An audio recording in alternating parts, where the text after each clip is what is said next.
Go ahead. I'll just take them off. Oh,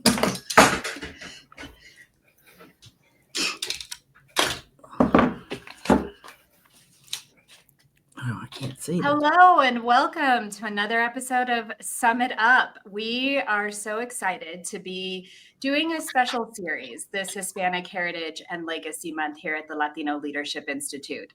You know, this is a special month for our community, one where we celebrate our culture and our heritage, and we really make sure that it's front and center. But we think now more than ever, it has to be more than a celebration. And we can't just be looking at what we've inherited through our ancestors this year. We also have to be very thoughtful about what we are leaving behind. What is this legacy and what is required of us in this moment? And there's literally no one else I could think of better than the only Juana Bordas to come and join Harry and I to really talk about that, to talk about our culture, our heritage, leadership, this moment, and everything in between. And I don't even know how to introduce this woman, to be totally honest, because I've known her pretty much all my life. And she is someone that really needs no introduction because she has been a national award-winning author, speaker. She is probably one of the most renowned, Latino leadership gurus in the entire country, being brought in by organizations. Really, I like this. I like it. Keep it up. And not only that, she's probably one of the most brutally honest friends in my life who keeps it real. But honestly, Juana, welcome. Harry, too. Harry's known her. We have stories. We won't we won't go into that. We won't go to the Juana stories we know. But Juana, thank you. Thank you so much for sharing your time and your wisdom here with us today. I know we've talked offline about this moment, the challenges, but also the opportunities. And so that's what today's conversation is going to be about. Well, I want to start by saying gracias for inviting me, but also for all the people that are online and that will watch this. As an elder in our community, I want you to know that you are what we've worked for. You are the dream deferred of all of our ancestors, and that I believe that your generation, that we're finally here. We have an intellectual class now. When I started college, I was the only Latina. I was the only brown gator at the University of Florida. And so all of you that are here, you are the hope and the promise of the future. And it's not just that you're educated and you have this legacy to stand on, because it's been 500 years that our ancestors have been dreaming that one day we would have not only an educated and committed class like you, but the numbers to be able to create change. And so I just want to say what an honor it is to be with you and to share what I have learned on my journey, so that you, like I like to say that Latino leadership is like a relay race, with one generation passing the torch to the next and the next and the next. That's how we got here. And so I am very proud that all of you have accepted the torch of leadership and that we're moving forward collectively. We got the power. Yeah. So Juana, for those who that may not know you as well as Joelle and I know you, I want to ask you. You've dedicated such a large part of your life to developing Latino leaders, to the Latino community. I want to ask you, where did that spark and that interest come, and who inspired you? Kind of what led you to get to the work that you do today? Well, I think for many of us, it's our parents and our grandparents. I'm an immigrant. I came over here when I was 3 years old on a banana boat. I was born on the Caribbean coast of Nicaragua. I have also Mexican ancestors, but I consider myself pan-Hispanic. We can talk about that later, because I love every single subgroup of our community. And I think we really are the mestizo, multicultural people of the future. But here I am on a banana boat at 3 years old with my mother and 6 of her 8 children. My father had come over earlier with my 2 older sisters. I have a sister that was 20 years older than me. And they came over to work to bring the familia to America. And you have to understand that. And by the way, I was in the hull of the banana boat, no first class ticket. We were down there with the bananas and the coconuts.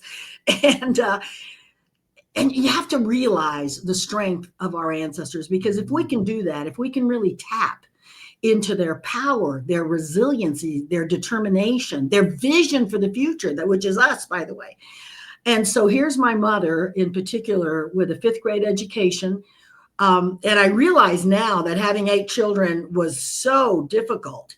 And so she goes to the padrecito, she goes to the priest, and she says, puedo cocinar, limpiar y cuidar niños. Look how humble that is. And that's our ancestry.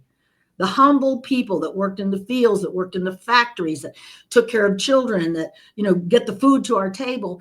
And so she washed dishes for 10 years at the Catholic school so I could get a good education. And because I was the youngest daughter, my family poured so much of their hopes and dreams into me, And so when you come from a legacy like that, and I know both of your parents, and I know you too, share that kind of power and love and belief in the future. So when you come from something like that, now my mother served her children. She has incredibly distinguished children now, and grandchildren and great grandchildren, but she sacrificed her whole life for me to be here. So I saw, when I was growing up, especially because I grew up in the 40s and 50s, I really, at that time, there was no Latino. We weren't declared a group till 1977. I was already out of college. I was in my 30s. So there was no identity at that point. But what I want to say is that the example that my parents gave me, that you come here to serve others, to make the next generation better, to improve the world, to have a vision. And I'm growing up thinking, oh, I'm a poor Latina. I can't speak English when I go to school. I'm so deprived.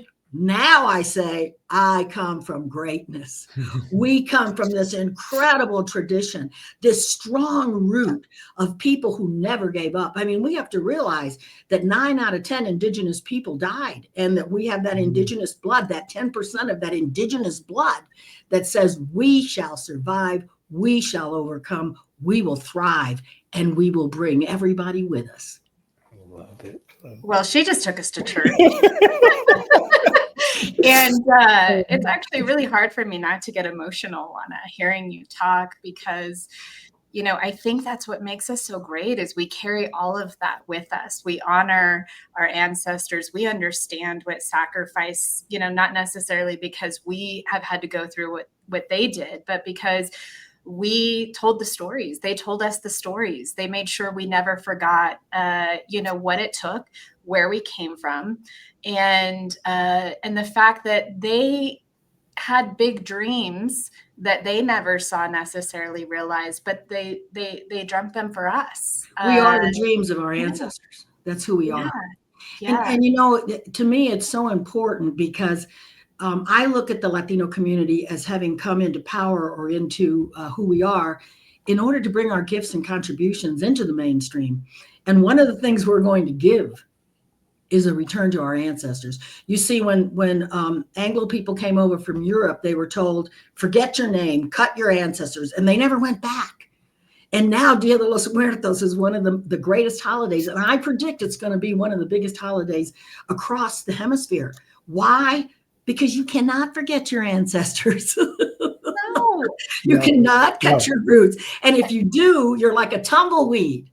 And so here are Latinos saying to everyone, hey, tap into those roots. Remember where you came from. Honor your past. Honor your ancestors.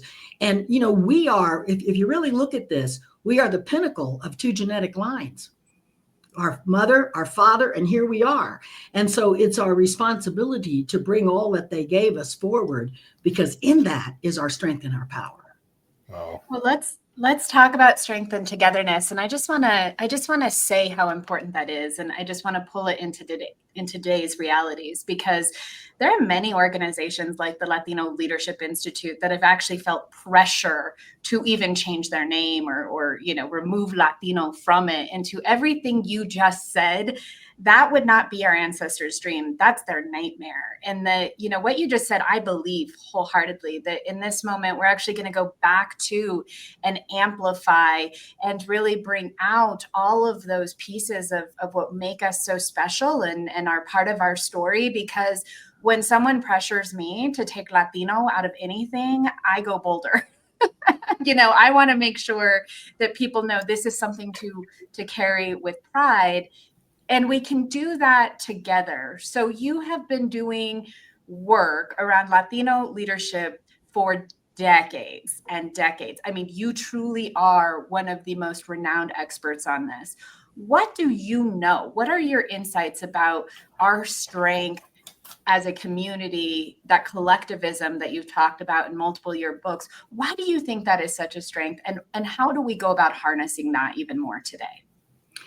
Well, I think, first of all, that people need to understand that leadership really came out of the industrial society and the military, the old models of leadership. I mean, I don't think our indigenous ancestors were sitting around talking about leadership theory. So when we look at Latino leadership, we're living in a very complex, international, global, where there's no right answers to things. We have to figure out because, things change so fast. I mean, look at this administration or COVID or two examples and technology that have completely reorganized the world. So I think the question is why is Latino leadership so suited for this age? Because really and truly, leadership has moved from leadership by the few to leadership by the many. All of us that are in organizations know that we need every single person in that organization, whether they clean the place or do the IT or they're in charge of the budget or marketing or strategy or programs. We need everyone on board, and we need everyone to consider themselves leaders. So that's really the Latino model. The Latino model is that, and it comes out of our values. Latinos are a people-oriented culture. We're a humanistic culture. We are not a materialistic culture.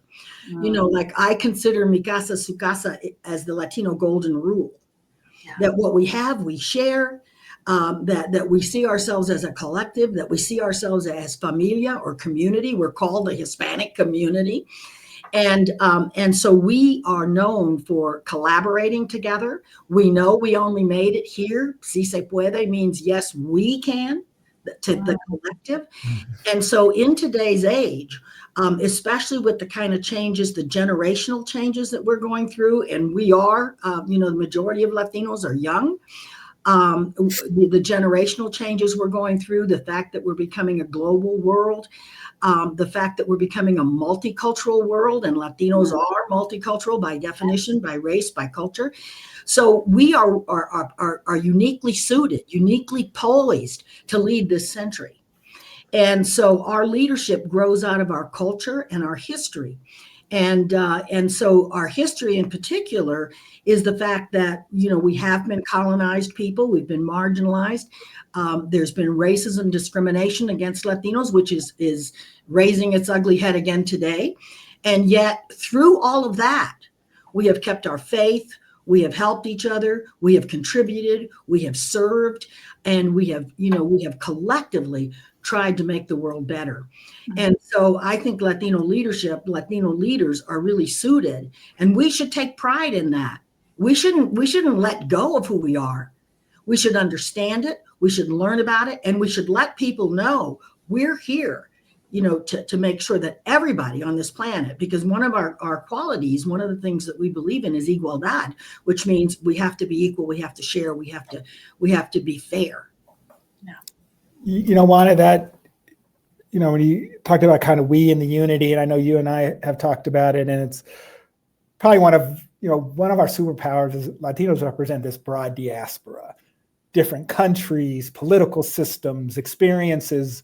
And given that we could arguably be maybe the most diverse group, not only in this country, maybe in the world, what opportunities and challenges does that present, especially in the world we're in today? Mm-hmm. Well, I want people to think about this a little differently because, the mainstream culture is a homogeneous culture. It tries to make things, the same, I guess. I always like to say the difference is between ketchup and salsa. Ketchup, when salsa passed, ketchup as America's favorite condiment. What it means, like Salsa Express sells 2,000 different kinds of salsa. So Latinos have to have a different concept of what it means. We can be more. When I say I'm pan-Hispanic, that means you've seen me in Puerto Rico and with Bad Bunny, right? I trained for the Peace Corps in Puerto Rico. I was a Peace Corps volunteer in Chile for 2 years. I was born on the Caribbean coast. I have Mexican descent, and I've been to Mexico. I've climbed every pyramid in Mexico. I've been to Machu Picchu. My great-great-grandmother had Peruvian blood. We are the mixed people. And if you change the way you think, if you think about 2,000 forms of salsa, think about the human consciousness and how we've barely begun to tap into our intelligence. We need to think about a different kind of world, especially your generation. How do we tap into the human potential? And the human potential is endless. It's not I'm white or I'm Puerto Rican or I'm Chileno. No, I am a citizen of the world. I used to actually have a world passport. So where you could say I'm a citizen of the world, and within that, you bring your gifts forward. It's not that you're homogenized. It's not that we're all the same color. It's that we're all different. And together we celebrate those differences. We learn from it. When I went to South America, I go like, hey, they're better dancers and they can speak better Spanish than us. They don't have identity issues because, hey, a Puerto Rican knows who the hell they are, right? And so here you go with these gifts that differences bring. Diversity really is an opportunity for us to grow, expand, learn more, be more. Every single culture. And I want to say this, because we've been educated in the mainstream culture, we understand the white system. We understand it because we've been educated in it. We've lived in it. We know that, and we value it, and we thank them. I am a strategic thinker because of Anglos. Love it. I can do budgets because of Anglos. I can write books. I have to tell you that. I wasn't going to become an author, and I didn't start writing till almost in my 60s. And I was working with all these leadership experts, right? And they would talk about leadership, and I would go, oh, no, it's not like that in our community. They would talk a lot about how leaders had to build that sense of belonging and that sense of community in their workplaces. They would talk about how leaders needed to learn to be collaborative and to respect people. I'm like, that's how we do it. And watch what they said to me, because I want Latinos to hear this. They said, Juana, you have to go write a book. Because in our tradition, if you don't have a model, if you haven't interviewed people and figured out that it's really true, that if you don't write it down, it doesn't exist. See, we come from the oral tradition. It's so important for us to learn both. And we're multicultural, we're bicultural, and we've learned the Anglo system. Now we invite Anglos to come forward and learn from us as well. Because it's only going to enrich society. It's only going to enrich the human spirit. And guess what? The majority of kids under 18 identify as multicultural. The young people know that that's the future. Yeah.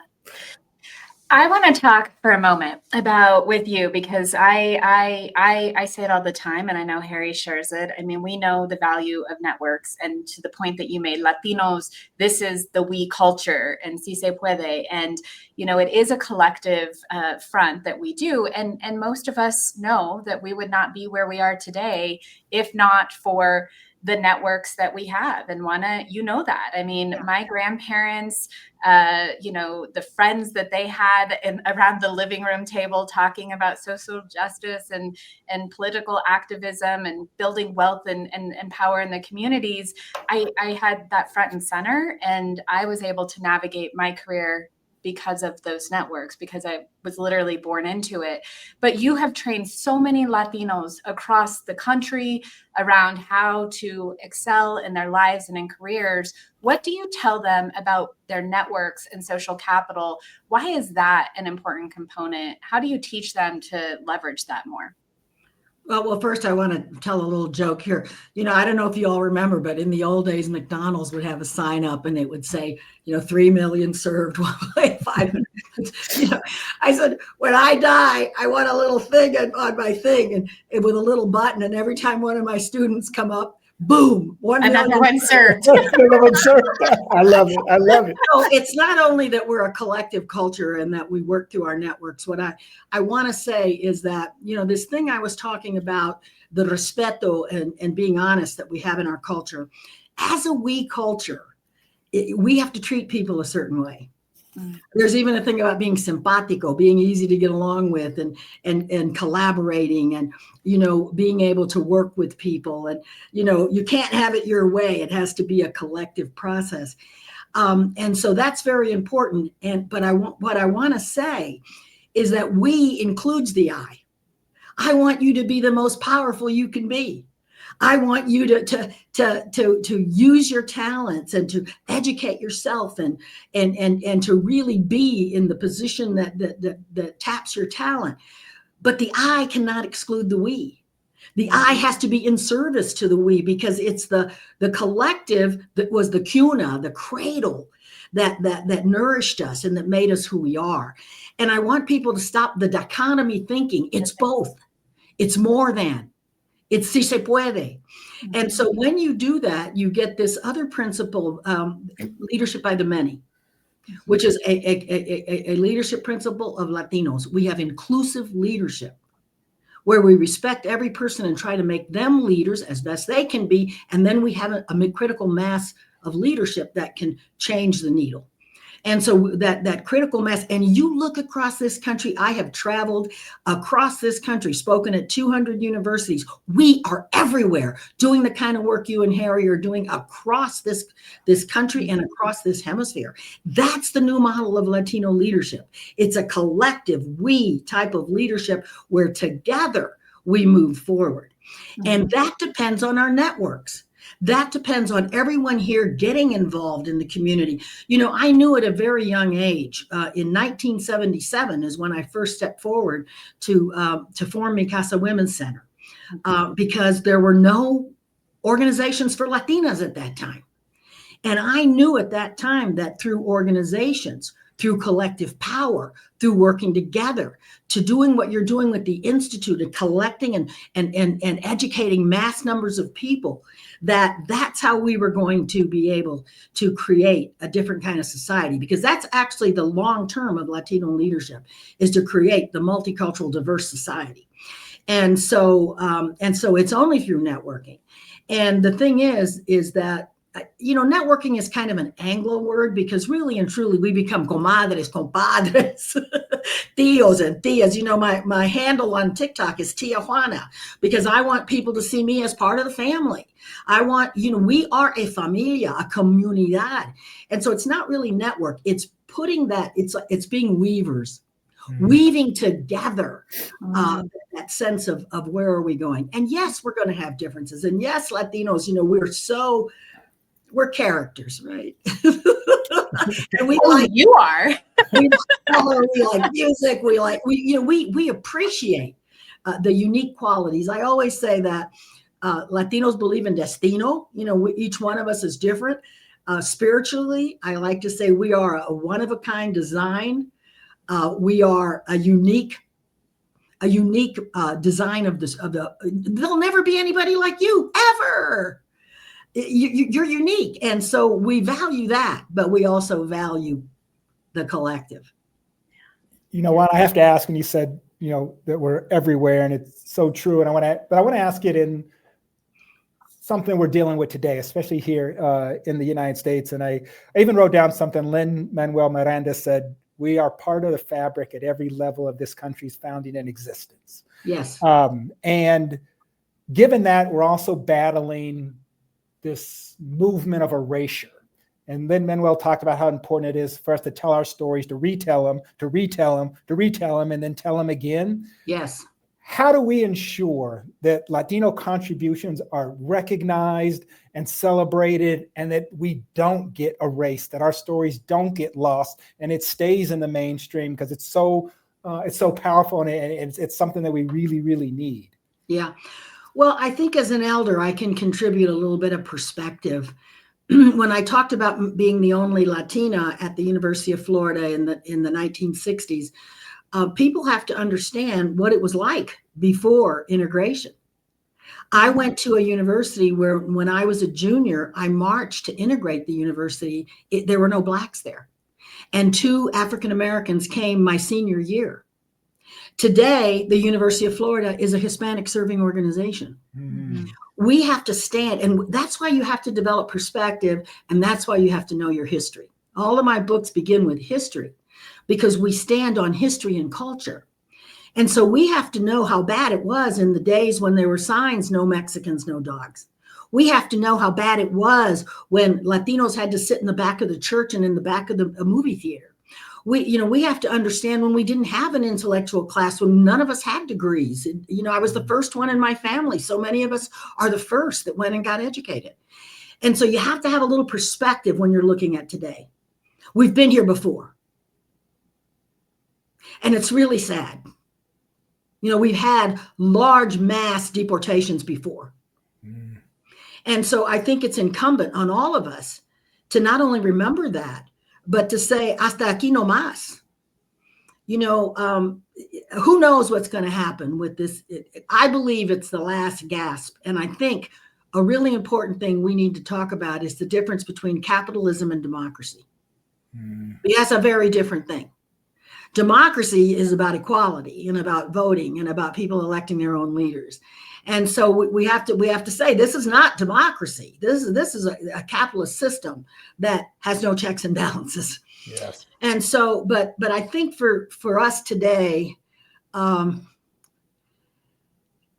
we have to do some grieving.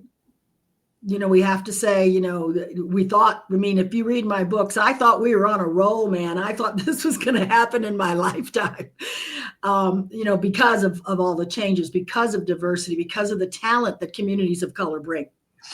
But we have to keep moving on. We have to keep on keeping on. And telling our stories is part of it. Because you see, in the Anglo society, we are just too complex. They don't understand complexity like we do. They don't understand internationalism. They don't understand the gifts that the multicultural society brings. They don't understand young people and the young generation and what the young generation is not only going through, but their vision for a different kind of world. They don't understand our connection to Mother Nature, which has been incredible in our community, that sense of being connected to the earth and having that sense of respecting nature. And so we have a lot to contribute.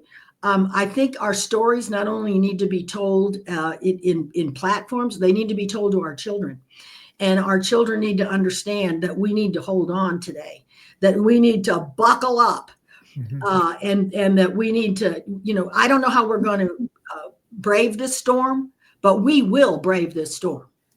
A new day will come. And it's just too important for us. We cannot let the bastards get us down. Yes. I see lots of amens coming in. Yes. Take a joke, the party's over. The party's over. And like Pitbull says, they can't, they won't, they never will stop the party, which is one of the values of Latino leadership. We believe in gozar la vida. We believe that we work hard, but we play hard. You have to have fiesta. You have to have that sense. And by the way, I do want to say this, which everybody can take a breath on. When Bad Bunny said, I will only sing in Spanish, he put a stake in the ground for all of us. Because remember, I live in the state of Colorado that passed English only, as did 17 states. And yet Spanish is spoken across the world. We come from 27 nations. And so he puts his stake in the ground and he says, yo voy a cantar en español. And what happened? He became the top pop star in the world. His last album just passed Taylor Swift. And so when you see that, I believe he made a line for us that said, be proud of who you are, be authentic, remember your history. That's what his last album's about. Take it forward with you and say, this is the future. And look what happened to it. Yeah. I love Bad Bunny. I think you. Oh, I know you do. I think you and I were on like a call with other Latino national leaders a couple months ago, remember, Juana? And the question was asked, like, who is kind of the leader of the Latino, as though there could be a leader. No, that's not our which model. is a Our myth. model That's is not our leadership by the model. many. Yeah. Our But model you is did- you, me, and everybody on this call. All of us. But you actually did throw Bad Bunny out, that if there were to be one, One of the slogans is the cultural shift has happened and it speaks Spanish. Now think about this. Why in the rest of the world is being bilingual considered a talent? Why do corporations say being bilingual is one of 5 assets you need in the multicultural world? And then we're sitting here in this country, right? In 2025, with people being afraid to speak their own language or their original language. And so we have to help our country understand and come into the future. And the future speaks Spanish. And other languages. My only regret is that I only speak 2 languages. My father spoke 5 languages, by the way. I mean, that we're a global society. It's actually a business advantage if we had, more of our folks being able to bring that in.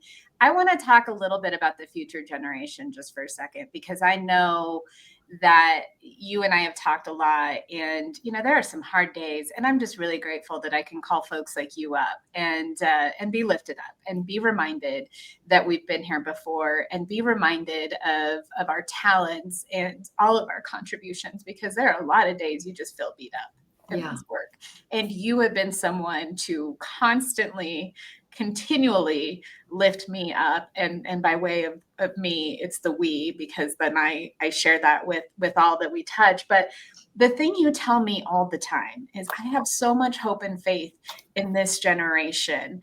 And I just want you, because after we get done talking, I'm fired up, I'm ready to go. Like, I feel like I have so much strength and will to keep doing this. And you always talk about the future generation and what gives you hope. Please share that insight with everyone today. Why does the new generation of leadership give you so much faith and hope that not only are we going to survive this moment, but we are going to come out stronger, better for it?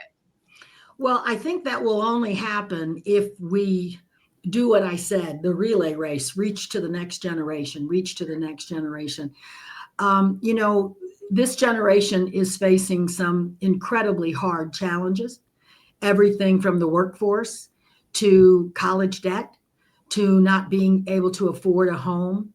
And my immigrant family bought a home in the 1950s.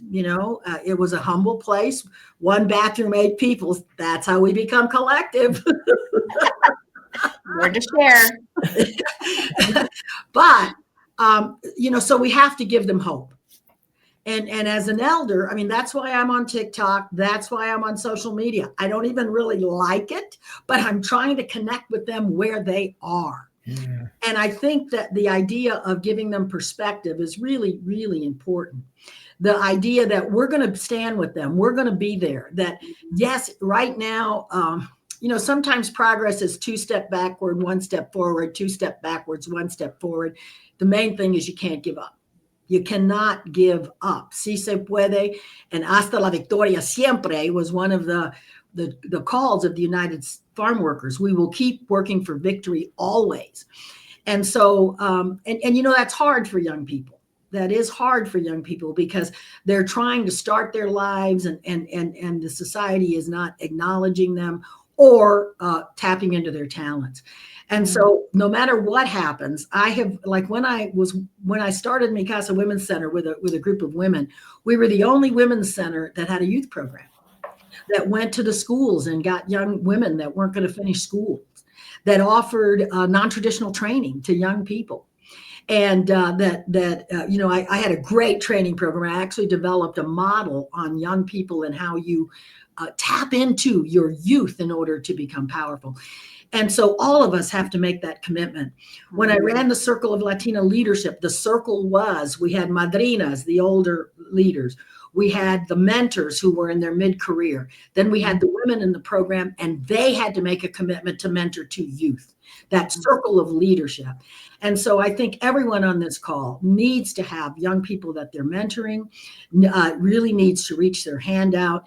And I think one of the principles in my book is intergenerational leadership, the circle of leadership, because you go to a Latino event and it's intergenerational. You know, I am so thankful because as an elder, they're not going to put me in a home. They're going to let me keep talking. We respect our elders.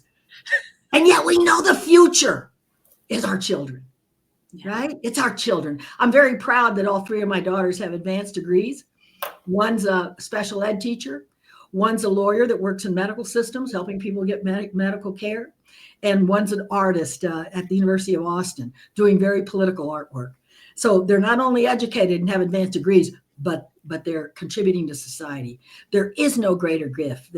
I look at my life and the fact that my mother used to say, if I was down and out, she'd say, "You're thinking about yourself too much. Go do something else."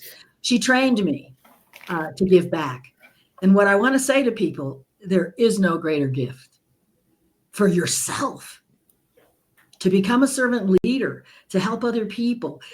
Jesus was right. He said, you give something and you get 7 back in return. Yes.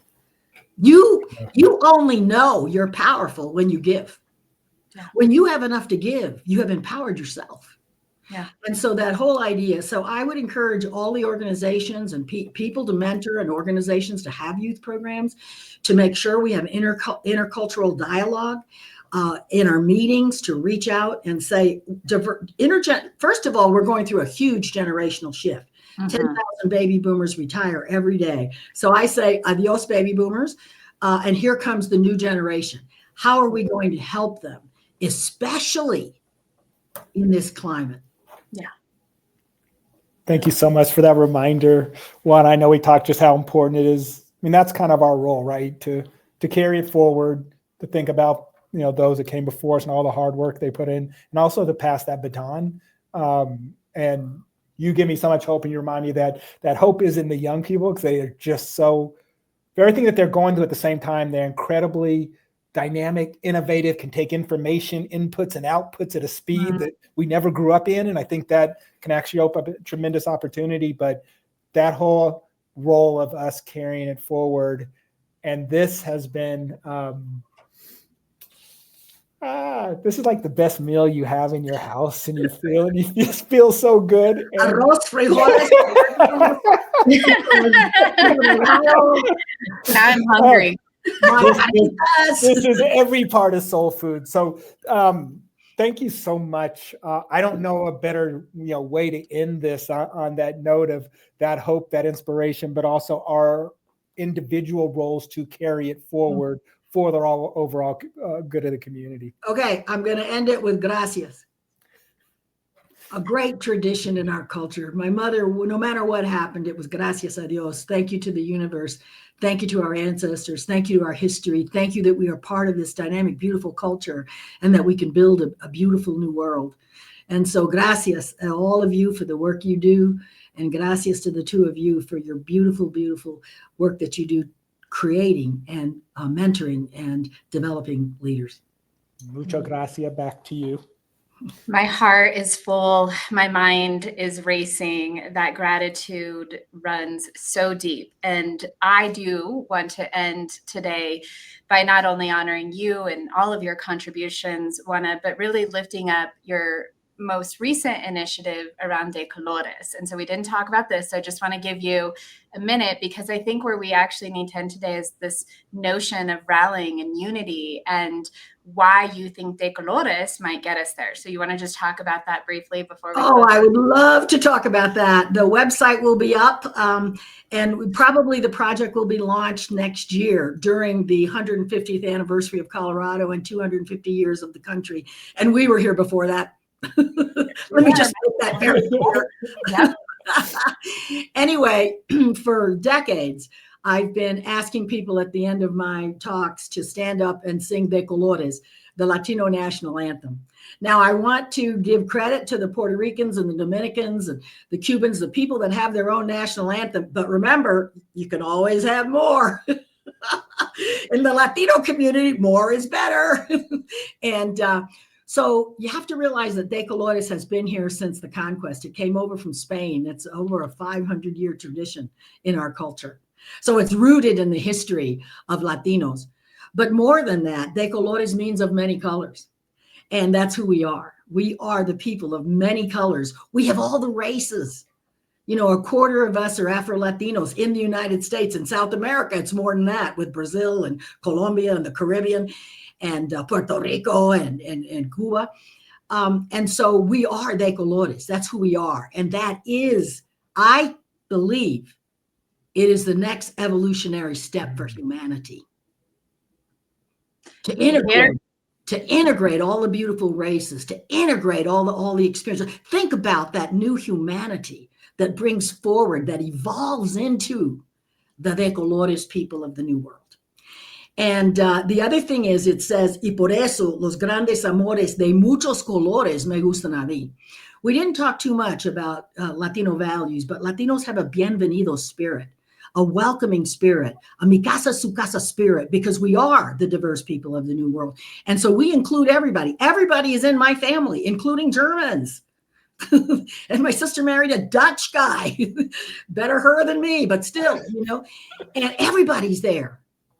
And so the national anthem is, now, let me just give credit to the Black community, because I got this idea in the 90s when I was doing work with the Urban League, and I go to their conference and they say, please stand and sing the Black national anthem, lift every voice and sing. And think of how that has united Black people. And so I am proposing to Latinos that we need una cosita, just one thing that will bring us all together, that will say, this is who we are. This is our vision for the future. And today, that's more important than ever, to stand up and say, the vision for the future is De Colores. And on that, my friends, the vision of the future is De Colores. Juana, thank you. And you heard it here maybe first. So just remember where you were on this date. Oh, Juana, by the way, I'll send you the link. As soon as we get 10,000 people to say, si se puede, we're going for it. Yes, we're going. I want to end with gratitude again. Thank you, Juana. Thank you to all who have joined us today for your comments. We will be commenting back. This is open communication. The other thing I want to share is that it's hard to follow Juana in any way, shape, or form. But I hope that all of you will join us this time next Thursday, 10 a.m. Mountain Standard Time.